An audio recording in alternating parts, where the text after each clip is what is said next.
Okay, I'm about to go on a trip to Japan, well, in a couple of months, to ride around Shikoku with a organised group. And what I thought I would do was share the places that I thought were really good that I just couldn't find the time to fit in my free days before the cycle tour starts. But I just thought the people that helped me a lot, and I thought they'd be it was worth shouting them out with a small video. So let's just show you what's happening. So on our tour, I'm going to fly into Osaka, and then I'm going to go down to Onamichi and ride around Shikoku, which is the famous island with the famous bridge ride. Our tour is going to go to a lot more places than the bridges, but there's the sensational bridges you can see connect the islands, and all of these have cycle paths on them.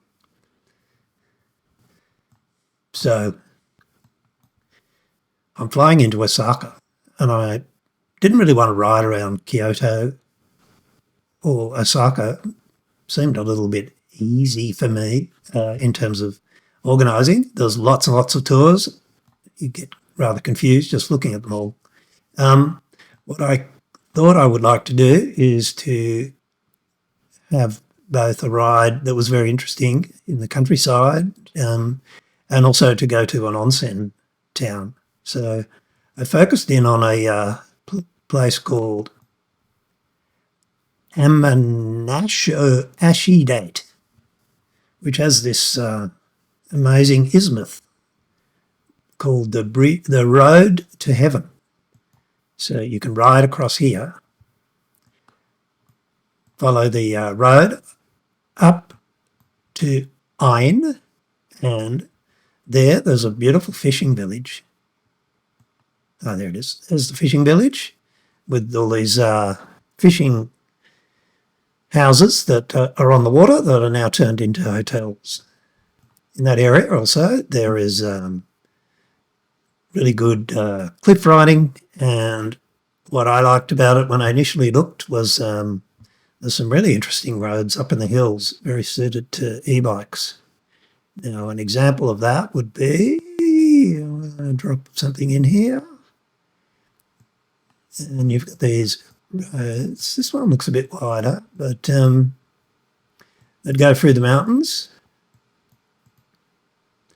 past tiny little towns. Probably dropped on there a little bit further down. So back here, you can see the sort of exploring you do with the trees. Anyway, so that was what interests me in the first place.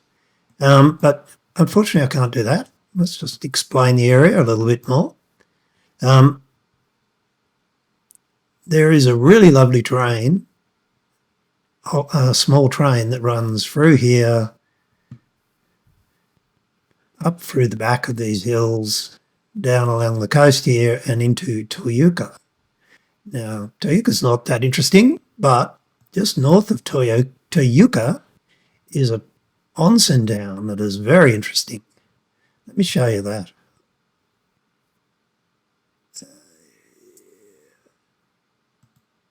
That's not it. Looks like I'll have to... Oh, there it is. So it's got this lovely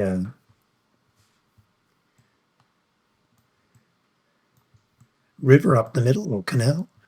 Now in that, there's all these lovely... there's about 10 onsen hotels, and if you rent one of them, you get free access to the onsens that are in the other 9.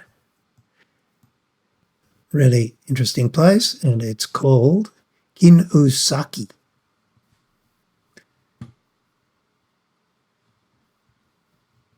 So I thought that would be a good combination of the two. You've got fabulous train ride, you've got the climbing, you've got the great ride and the mountains and the scenery and the sea scenery, And then you've got a place called Ine, and that I found I got great help from a group called Kyoto e-bike hire.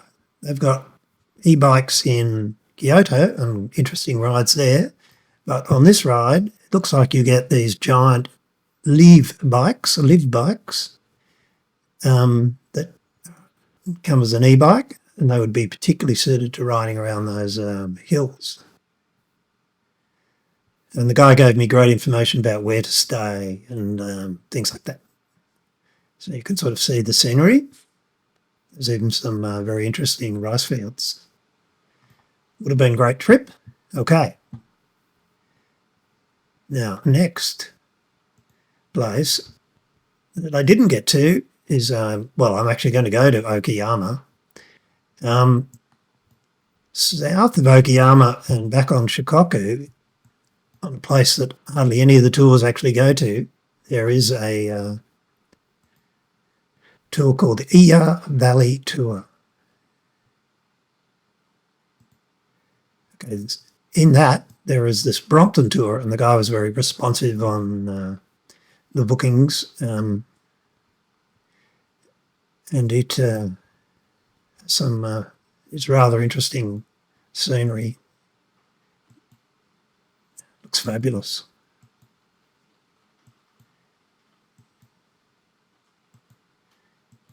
Yes, so Brompton slow cycling tours. They seem to have tours in Nara and Kyoto as well.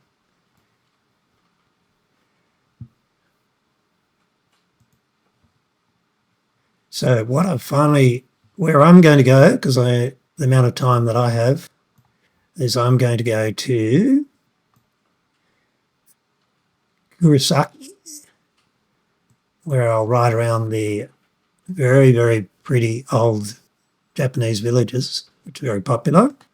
But there's also to the north, there's a ride called Kibiji Plains ride. Now, that is very well equipped. There's a cycle rental place at one end and a cycle rental place at the other end, and quite reasonable bikes to hire. You can go up and back, or you can just go one way, and there's train stations at both ends. So that's what I'm going to sort of finish before I end up down at Onamichi.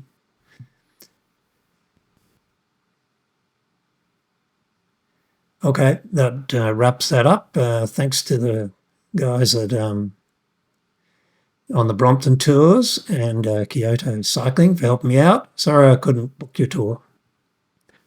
I'm Gary from Cycle Sydney. Thanks for listening.